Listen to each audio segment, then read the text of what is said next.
বাণিজ্য মেলা দেখে তো খুব সুন্দর লাগতেছে।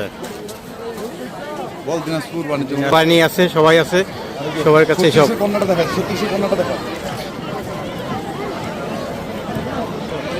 জুলাই বিপ্লবী কন্যার বাণিজ্য মেলায় দেখেন নাইক ভাই সব কন্যারে পরিদর্শন করতেছেন এখন। খুব ভালো লাগলো, বল। ভালো একটু বল, এটা।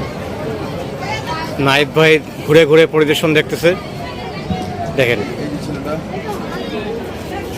বন্যার ছবিগুলো দেখেন, দুর্ভোগের। 5ই আগস্টের ঘটনাটা, 5ই আগস্টে শেখ হাসিনাকে যে আপনার সরাই দেওয়া হলো বাংলাদেশ থেকে, স্বৈরাচার মুক্ত বাংলাদেশ, স্বাধীন বাংলাদেশ। তো এটা মমতা ভাইয়ের একটা ভালো উদ্যোগ, ভালো লাগলো বন্ধুরা।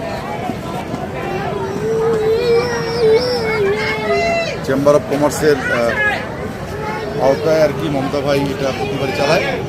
তো আসলে এইবার নতুন করে এই যে 34 জুলাই যে হাউসটা করছে, এটা তাকে আসলে তাকে বলে বলার মতো ভাষা নেই। এটা খুব ভালো লাগছে যে আসলে ইয়াং জেনারেশনকে এটা দেখানো উচিত ছিল, এবং বাংলাদেশের যে স্বৈরাচারটা হয়েছে সেই স্বৈরাচারের পতন এই বাচ্চা ছেলেগুলো দ্বারাই হয়েছে।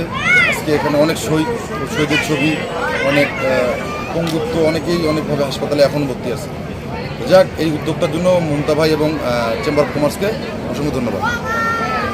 ভালো থাকবেন সবাই, রাখে দেন।